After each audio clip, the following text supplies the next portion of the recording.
Your behavior creates your brand, believe it or not. How you behave determines what people say about you. What people say about you is what your brand actually is. But let's go back to Officer Schmidt for a second, and I want to give you an example of behavior here. After that incident with Officer Schmidt where he gave me the $75 ticket, I went home to my darling wife of so many years looking for sympathy. Did I get it? No. See, you women are all the same. So I'm sitting there at the kitchen table looking for sympathy and saying to my wife, well, do you know how many pints of Guinness I could get tomorrow for $75?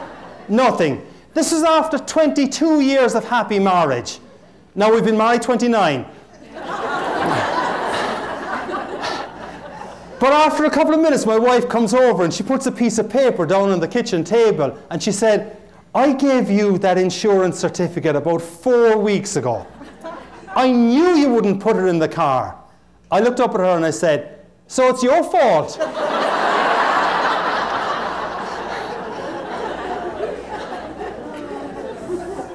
When I regained consciousness, the frying pan, as we call it back in Ireland, was in one hand, divorce papers in the other.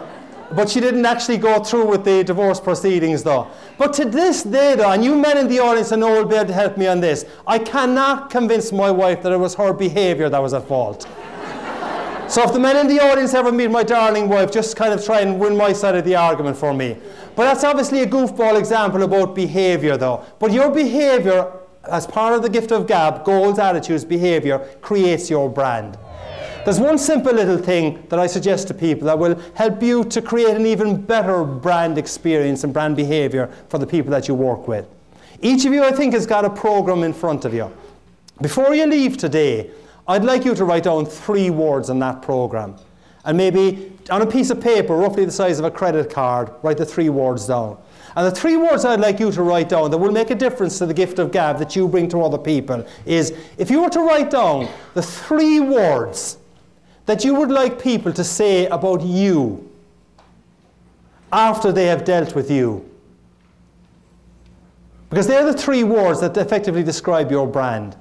And if you were to write down those 3 words and say, those are the 3 words that I would like people to say about me after they've dealt with me, in whatever area, in that neighborhood or in my workplace.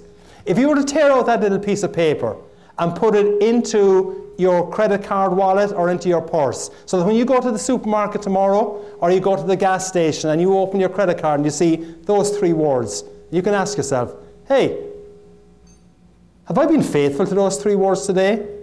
Will the last person I was speaking to on the phone or the person that's just left my office, would they describe me in those 3 words? It's a simple little practice that can make a big difference to you.